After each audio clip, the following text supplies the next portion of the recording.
Welcome to Lost and Found and Rewound, where I'm pretty sure we've been keeping Rick and Jim's mom up way past her bedtime. I'm Chris Lost. I'm Found Jim. And I'm Emperor Rick Rewound. Is that a problem? It's appropriate. No. Yeah, okay. It's appropriate. We just got finished watching the 2023 film Godzilla Minus One with color, in color. On Betamax. Amazing. On our version of a Betamax, which is a Mac Mini. What is that? Betamac. I'll do the synopsis real quick. We'll get into it. A cowardly kamikaze pilot lands at an airfield near the end of World War II.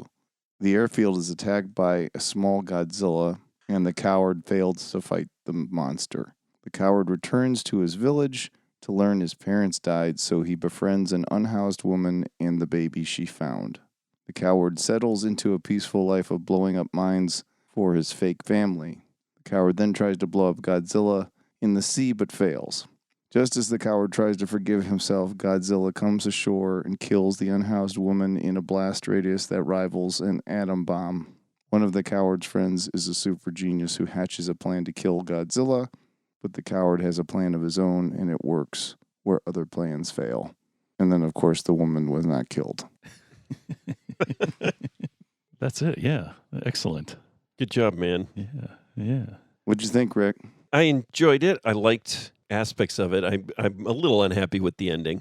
You're unhappy with how happy the ending was. Well, there wasn't a big enough explosion, first off. So what I thought should have happened is that all the guys on the boat should have gotten blasted in a Godzilla nuke, and then the kamikaze pilot blows up Godzilla's head, and then he has to live with even more deaths.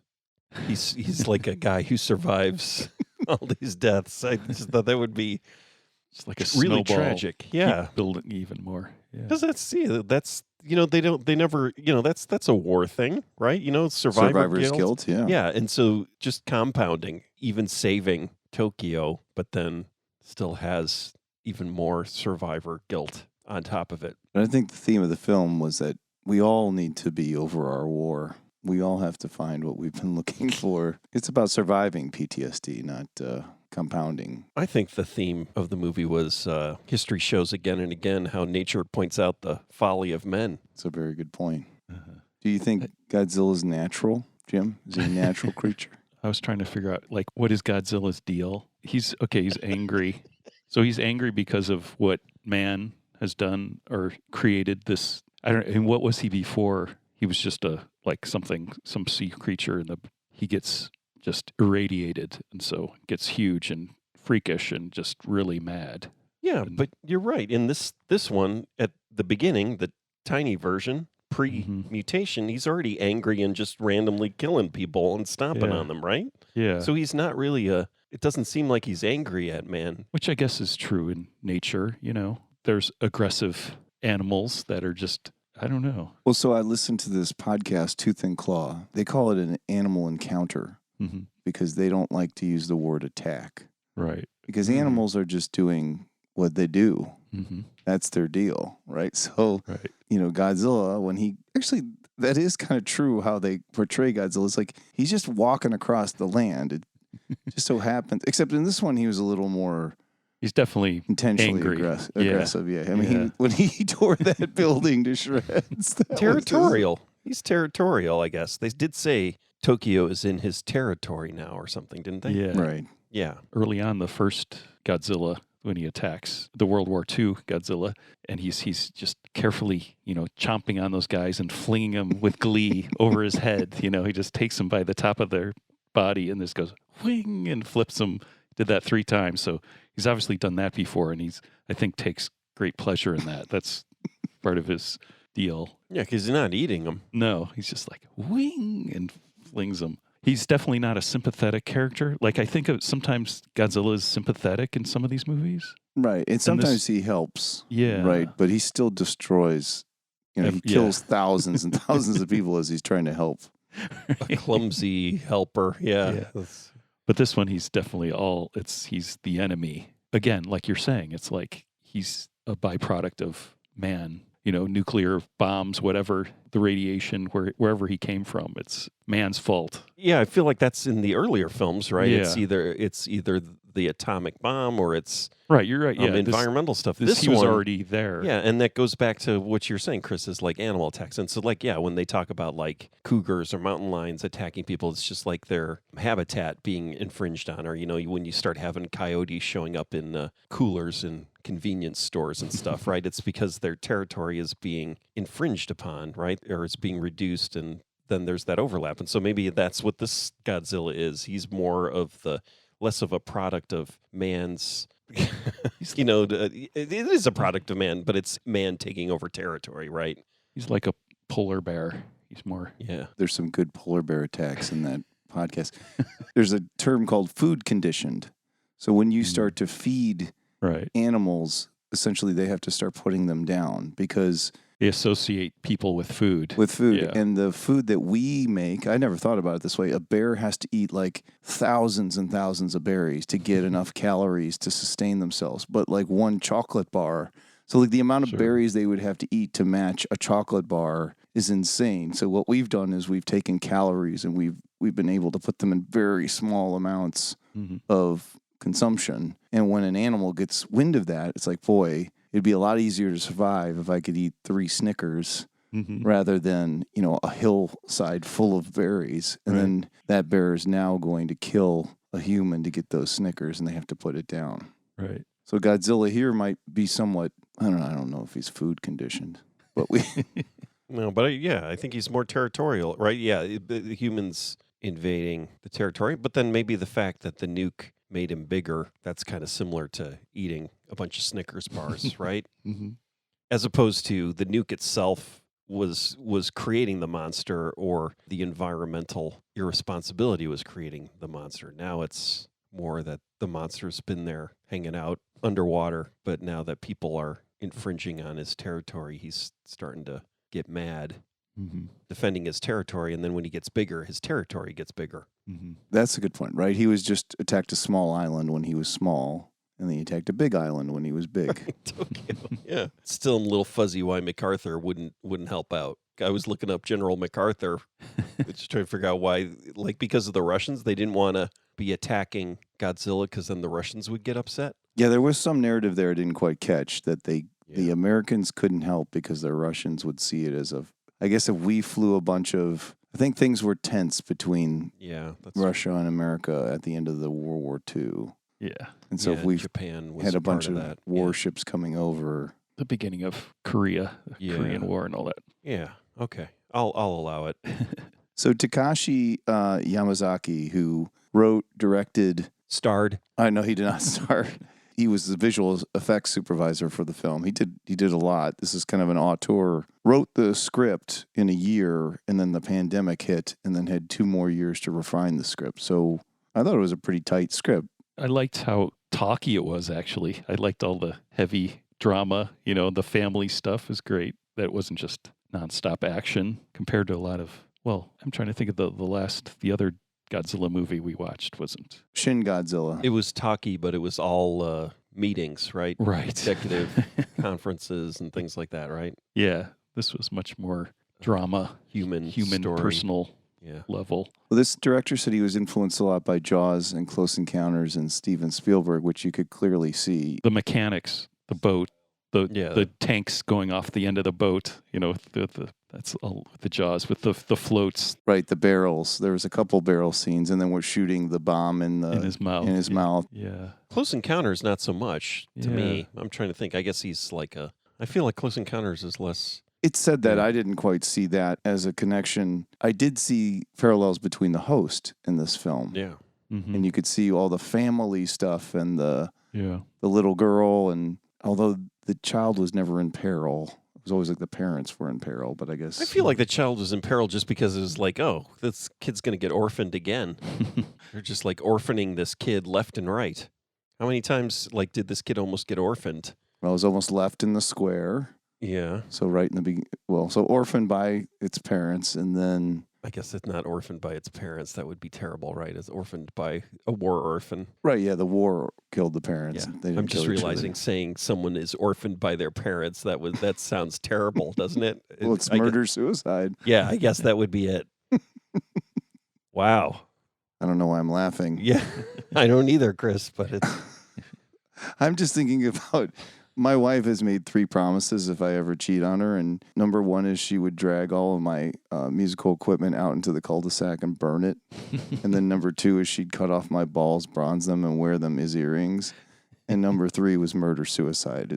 And she's guaranteed all 3. In that order. In that I guess order. that's the effective order. It would have to be. I mean, I guess she could flip 1 and 2. I did some research trying to connect Crank to this film through Steven Spielberg influence, but the directors said there's Godzilla influence by all means, but there's no mention of Steven Spielberg being an influence. They said they made their films in an antithesis to how he makes films. While these other 3 films were kind of made in Spielberg-esque fashion, Crank High Voltage was not. The opposite of Spielbergian, I guess, is what, just not putting any thought into any of the scenes you're shooting.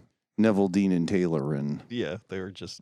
Well, it's using prosumer cameras on, rollerblades and just seeing what the fuck happens as opposed to methodically plotting out each shot. Yeah, there's some great shots in this film. I couldn't see the seams too often. This is what I'm loving about this digital era, and I've said this before, right? Like the best part of The Irishman, the Scorsese movie, that's god-awful, and the special effects, the de-aging and all that, but like just seeing that 1969 Howard Johnson's perfectly rendered, and seeing, not that I know what, 1940s post-war Tokyo looked like, but seeing it rendered in color and beautifully, even though it happens to have a large lizard destroying it, but it's like seeing, just in general, seeing the beauty, that 1940s environment. I feel like, even in the original Godzilla, that's 1954, but it's in black and white and kind of grainy, like seeing that rendering of that era. And those trains. Yeah, in Japan, right? So, American... Well, there are not a lot of American movies. I guess, I think of something like a Rear Window or something where you see the kind of an urban environment in that kind of Technicolor look. And so I like seeing that and not, seeing the contemporary Kurosawa movies, right, where they're in modern or contemporary Tokyo, not the samurai films, right? And it's like, but they're always black and white, right? And seeing color 1940s Tokyo, I really like that. Funny you should mention Kurosawa. There was the black and white version of this film, Godzilla Minus One minus color, was going to have just the Godzilla flame in color. And I'm assuming his spikes, too, would be in color. And that was going to be a tribute, or the director wanted to do that in tribute to the film High and Low, which is a black and white Kurosawa film. And I guess the smoke in that film is color. I can't remember. Boy, yeah, I just watched that a while ago. I don't remember that. Somebody's remaking High and Low. High and Low is the train one, right? The kid gets kidnapped, yeah. And they have to put the money on the train, and they throw it out the window. And oh yeah, it's like the Big Lebowski, right? I just saw the Big Lebowski on TV, part of it again. Yeah, I forgot about the train and the money. Who's remaking High and Low? It's somebody good, but it's a little scary. Why would you remake that film? Because you could just watch it. You don't have to go to all that trouble. Make it in color with English-speaking people. Scarlett Johansson. Yeah, exactly. Yeah. I'll look it up while we talk about Godzilla. Yeah, speaking of the Godzilla blue death flame, whatever is death ray, whenever that happened in this movie, I was thinking with the music, I just suddenly had this fantasy. It would be great if it just switched to for some reason, I thought it would be like some kind of techno music would happen, but then I realized it should be like the Godzilla theme, the original theme, but in some pounding electro version of it. Some massive, it's just when it went, because it's so weird when it happens the first time. It's like, he's this monster, and then all of a sudden it's like, it's all mechanical and electronic almost, or electrical glowing mechanical device. It's his fins start shooting out. Yeah.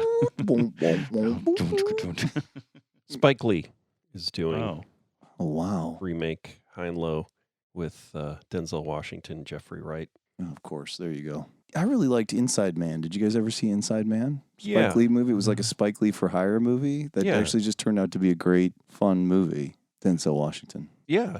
That was good. What's the one? Yeah, so he was doing movies for a while where it was like, I'm just a director. What was the other one with Edward Norton? What was it? Where he's out of jail or something? Sounds familiar. Yeah. I thought that was, what was it called? Something like that. 25th Hour, right? Yeah. I even liked, what's the one that's got the best Won't Get Fooled Again music video, even though it irritated me a bit. Summer of Sam. Oh, yeah. That was totally his attempt at doing a Scorsese movie. I don't think I've seen that movie. It's good. It's the punk rock references are not quite right for 1977. Yeah. Like Adrian, what's his name?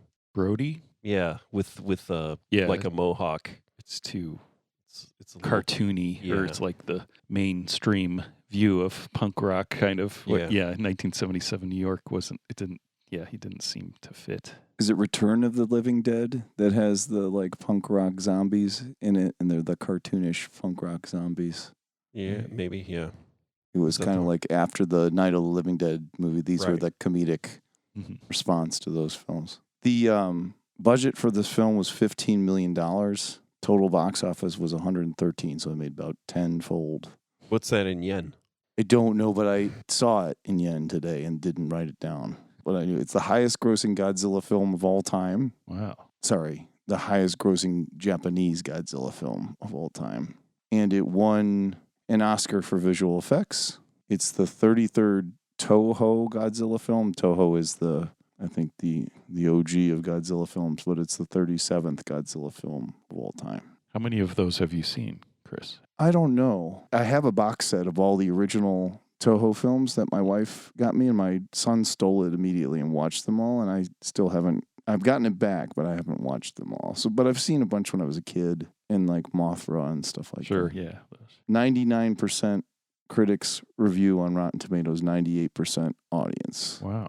It was a pretty good movie. I do think it was a little saccharine. They could have left a few things unfixed. Yeah, he could have. Everybody on the boats could have been blasted, and then this guy saves everybody at the end and is left with a daughter. Not even a daughter, right? A adopted daughter, and more deaths to deal with. So her adopted parents would have orphaned her because the mother would have killed herself by pushing the father into the alley, and then the father would have killed himself by flying the plane into Godzilla's mouth. So it doesn't have to be a murder-suicide. It can be two suicides.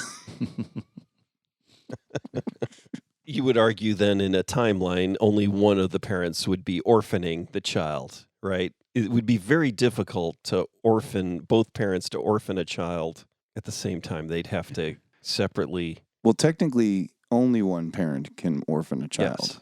I guess if they simultaneously did something. Technically, one of them would die. dies first. I mean, even if we're measuring it in milliseconds. Yeah.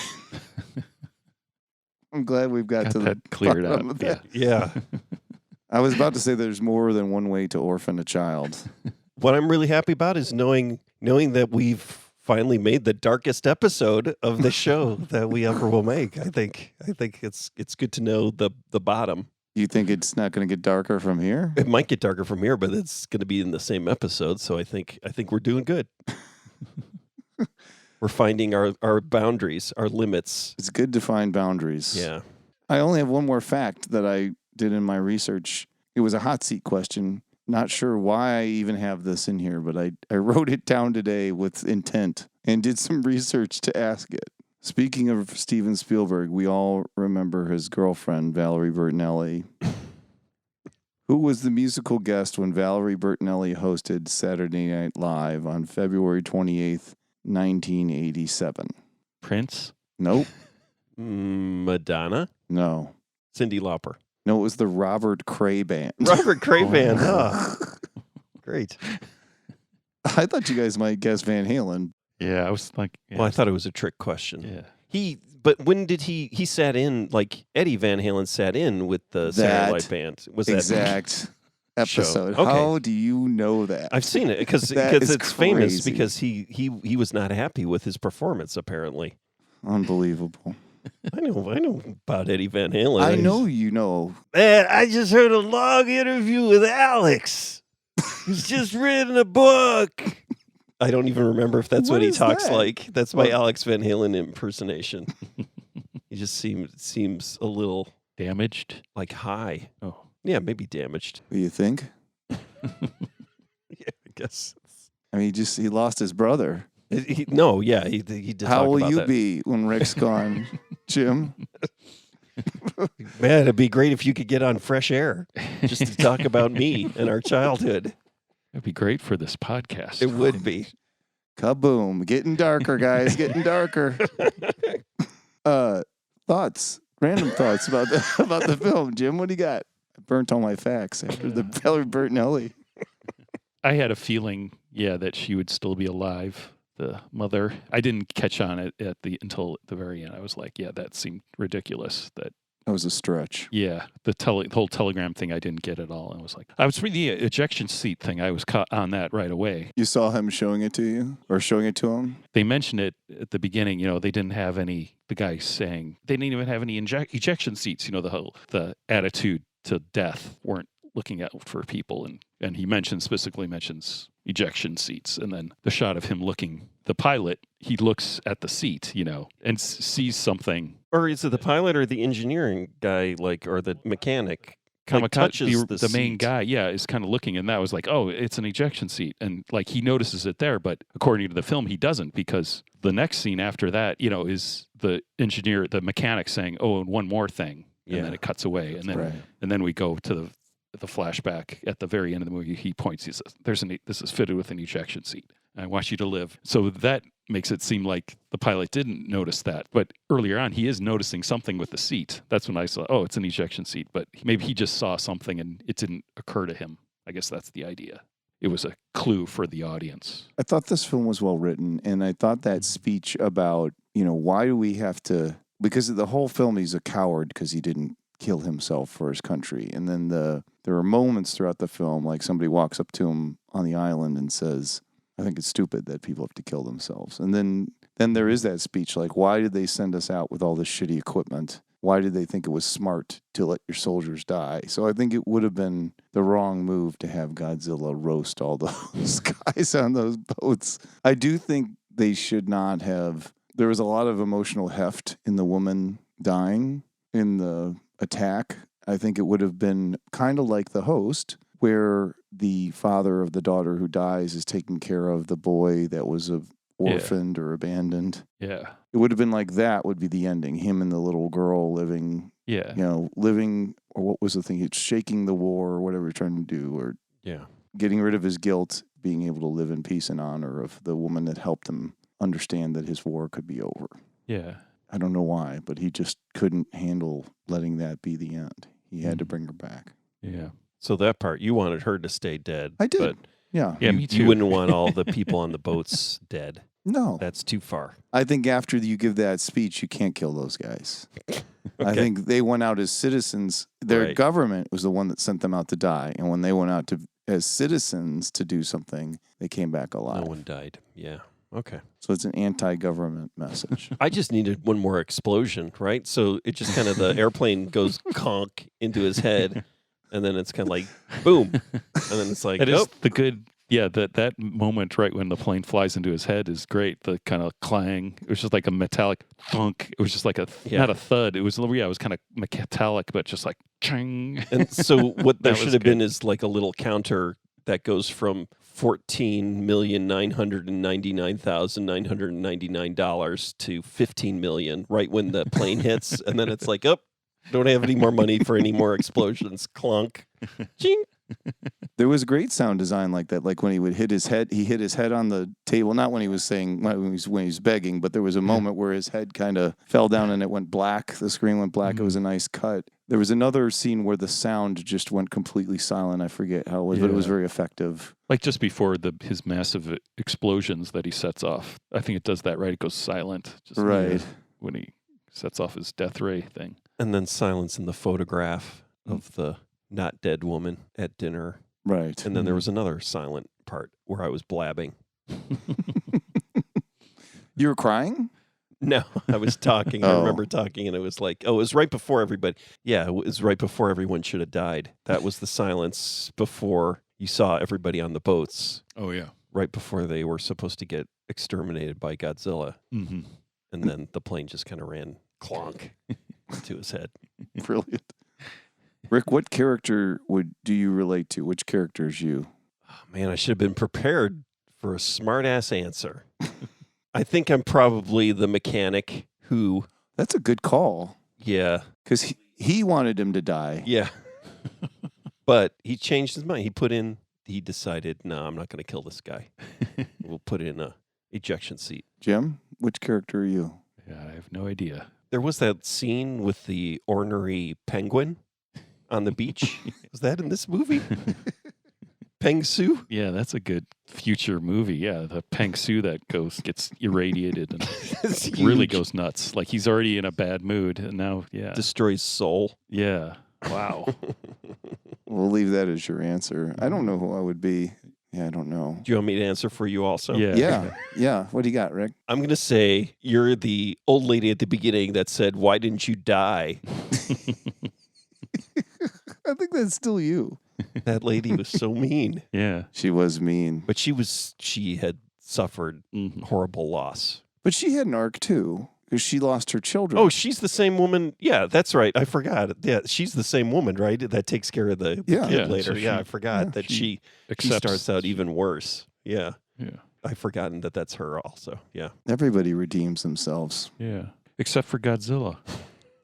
He doesn't, does he? Yes, he's... No, he'll be back to redeem himself in Godzilla -2. I know who you are, Chris, is you're the guy in the bunker yelling at the main character, shoot, right? Like, why aren't you shooting this? Shoot him right now before he comes over and stomps me to death. A 20 caliber might have done some damage to a Godzilla of that Tiny size. Godzilla, yeah. Yeah. Yeah, maybe. I'm not a big gun guy.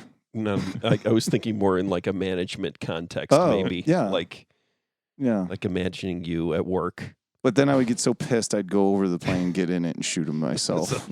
I got to do it myself. Should this film, be lost? Come on. What are we saying here? This film will never be lost. It's written in the annals of time. It's only been a year. It's won an Academy Award. It's probably the best Godzilla film of all time. Is this the best Godzilla film of all time that you've ever seen? I really liked the previous one, the Shin Godzilla. This was a little more serious, I guess. No, yeah, I liked Shin Godzilla a lot too. But that was more entertainment. This one is a bit talky, but I kind of liked the talky stuff, and it was heavy personal angst, drama, and stuff. That was nice. It wasn't just a dumb action movie. Shin Godzilla and The Host had really nice comedic elements to them. Yeah. They tucked them into serious moments. Yeah, this was definitely not. Didn't have that. There's nothing like that. My only question is, and this may be controversial, is this a rethinking of or sort of recontextualizing Japanese attitudes towards the war and the military? I understand the citizen thing, but also, like, is it a militaristic film, more of a pro-war film in a way? And is it almost like they're, in some way, if Godzilla represents the atomic bomb, let's say, or the United States, like how they're able to defeat it? You know, it's almost like a fantasy in the same way that maybe like Inglourious Bastards rethinks history. Right, instead of Hitler winning like he did, Inglourious Bastards shows you that he loses. It fantasizes about him losing. Like a different, yeah. If we would have kept fighting our way, or is it if we would have been more thoughtful about our own people, we may have won that war. And by we, you mean Japan. Right. Yeah. I don't know. Yeah. Or is it a way of thinking about how Japan, as it becomes, again, more militarized, which I think is happening, what would the new approach be in defending itself? And then you could say it's not the United States, it's China, for instance. Mm-hmm. So maybe Godzilla is China. Kansas City. Food-wise, once only known as a barbecue town. But thanks to the Taco the Town podcast, everything has changed. Kansas City has rightfully taken its place as a taco paradise smack dab in the middle of the USA. And all of these tacos belong to us on the Taco the Town podcast. My name is W. David Keith, certified tacoholic, and I live a very taco-centric lifestyle. On the Taco the Town podcast, we're tasting every taco in the town. We shine a light on all of the taco-rific tacos Kansas City has to offer, unearthing great taco memories, checking the latest stories in taco news, and interviewing actors, reporters, chefs, politicians, and musicians about their love for tacos. If you love tacos like I do, you're gonna love Taco the Town. Available wherever you get your taco podcasts. A proud member of the Lotus Pod Podcasting Network.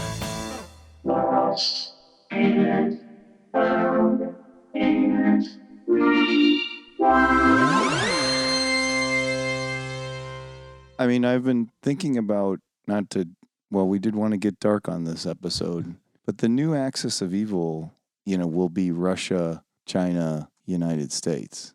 And if that happens, who would defeat that union? Like, who are the good guys that could rally? Because Russia was on the Allies side in World War II. That was a huge, important piece of the puzzle there, in the U.S. too. But if you get Russia in its current malevolent state, China, greedy for resources, and the United States, helmed by idiots, together, that's a superpower that can't be defeated. Is that the superpower, or I feel like it's a uncomfortable alliance. Who's gonna, like, Japan, the UK, India? I don't know.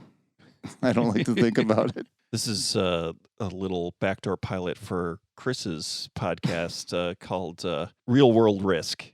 Right. I was going to say bring up Risk. Yeah. Real world risk. I was so dumb in high school that my friends who were like, they actually invented their own version of Risk and like had their own rules. They made their own map. They bought Risk games just so they had the pieces and then used their own map to run this Risk thing. They would never let me play it. I would have to sit over there and crack jokes while they played it because they're like, I think one time they let me play it and my strategy was so, haphazard that they're like, don't let Chris play anymore. What happened to your high school friends, Elon, Peter? Not Donald. Elon, Peter, and who would be another good billionaire numbskull? Who's the guy that owns Amazon? Bezos. Jeff. The Bays. You guys used to call him the Bays. I saw the term moron truck came into my head today. Cybertrucks? I'd never seen them in the wild, and I saw like a plague all of a today. Sudden. Yeah. It's because of the election. The New World Order. Yeah. There are a few now rattling around just recently downstate, and then it was just in California a couple weeks ago, and they're like the plague in California. Uh-huh. Did you see any one that was in the original sort of aluminum, or were they both painted? These were the metal aluminum ones, yeah. It may have been the same one. I saw them in completely different. Yeah. I saw one pulling into the Ferrari dealership parking lot. Of course. That has been here since we've been in high school, I think, around here. Getting the car repaired, hanging out. Oh, you were pulling into the Ferrari right. dealership. Yeah. Smoking your Gitanis, sitting outside the shop, waiting for your car. This monstrosity pulls up. This electric monstrosity. Yeah. And then it was over here. Yeah, it was over closer to home. I saw it. It could have been the same one, but it was 6-7 hours later. Because I just keep seeing them with custom paint jobs. Oh, no, I haven't seen that. Honestly, they look better when they're painted. They're atrocious, but it's like, oh, yeah, it actually does look better when it's not. Yeah, it doesn't look like a weird tinfoil or something. Yeah, like a hot potato. Well, it looks like a vehicle from that Hal Needham science fiction film. That I can't remember the name of, but they look exactly like that, and they're like tinfoil. But yeah, now that you say that, those metal ones look unpainted. They look like they are about to go get painted. Mm-hmm. There was one, I went to a college football game over the weekend, and there was one trying to have a tailgate out of the back of it. It was the most pathetic tailgate I've ever seen in my life, let alone the fact that wherever they drove from, they're not getting back. Should this film be rewound? Will you watch this film again, Rick? Not for a while. I've seen it twice. I'm done seeing it. Jim? Yeah, it would be a while. I'm good for a while. Shin Godzilla I'd like to see again. I probably want to see that one more than this one. I think I'm done with these monster movies. Have you got any more of these that we got to sit through? I finished. I slightly remembered this one having echoes of The Host and Shin Godzilla in it. Definitely. And so I was like, well, I've gone this far. I might as well go all the way. Yeah, no. Next season, I've got it all plotted out. I'm back to Showtime Video next season. That's my commitment. If it wasn't in Showtime Video, I'm not bringing it to the podcast. But yeah, no, I think that concludes the monster theme to my picks. That was a good movie. Yeah. Mm-hmm. The second watch did bother me a little bit because it had a lot of that Spielberg sheen to it. I see that and I start to twitch a little bit. I like the outfits, too. She had some great outfits. Her work outfit that she bought when he was like, why are you wearing that outfit? It was like a nice Japanese I'm going to work era appropriate outfit. for a couple weeks. Well, how long was she gone when she wasn't dead? How many days? That was only a couple of days. Is that what it was? She went to another town to work and then came back? Well, no.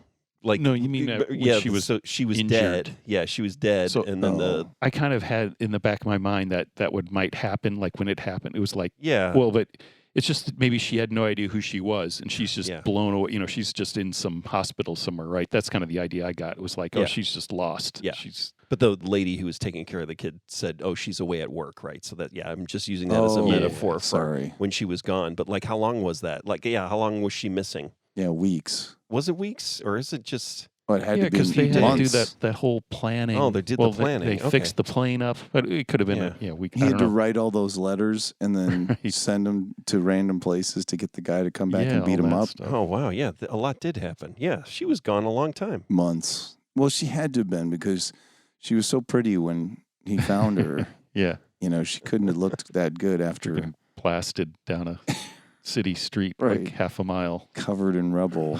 Yeah. That was amazing. Not a scar. Well, I mean, it's entirely possible she's lost an eye. She has a bandage across half Yeah. her face. I mean, there could be a lot going on underneath that bandage, Chris. I love the way you look at life, Rick. Like you really. You're like, oh, she's beautiful, she's fine, and it's like half her head is covered in a big giant bandage. It's like, I don't know if she's fine. I think she's at least missing one eye. I say she's half beautiful, and Rick says she's half grotesque. That's the way we look at. It's the way we look at. I was life. just having a little empathy. Is like, you look fine. It's just a flesh wound. She would have looked beautiful even with the grotesque eye, Rick, because she was alive. Was going to come back to her child, or, well, come back to the child that wasn't hers. Or that wouldn't recognize her, right? Empire of the Sun. I don't remember what happened. Well, he gets separated from his parents for like 3 years. And then when he sees them again, he doesn't quite recognize them. He doesn't know them, right? Mm. At least that's what happens I in the don't book. remember. I think in the movie that's what happens, right? It's really terrible. It's that idea that, he's grown up during the war and then is reunited with his parents, but doesn't really fully recognize them. It's that horrible concept of like a woman is impregnated just as her man goes off to war. And so like when he comes home, it's like, this is your dad. Yeah. You know? Yeah. That's sad. That's Yeah. Wow, man.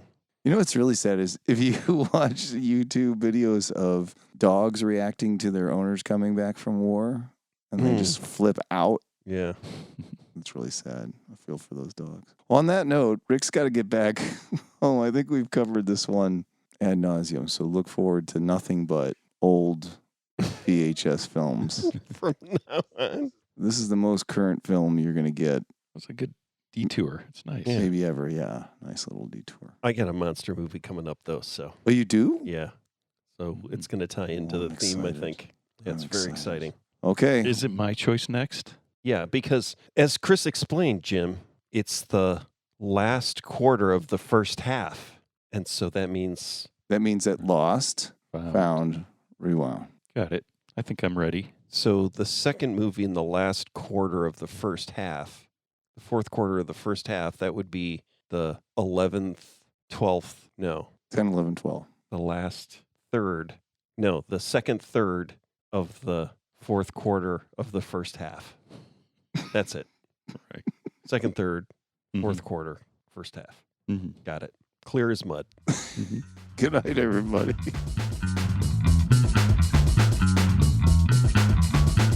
Lost and Found and Rewound is fully funded by Lost and Found and Rewound Foundation funds. Lost and Found and Rewound does not use crowdfunding because our listeners have better things to do with their funding.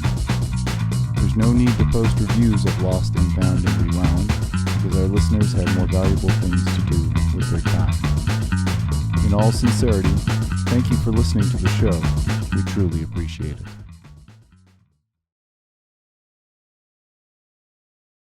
Lotus Pod.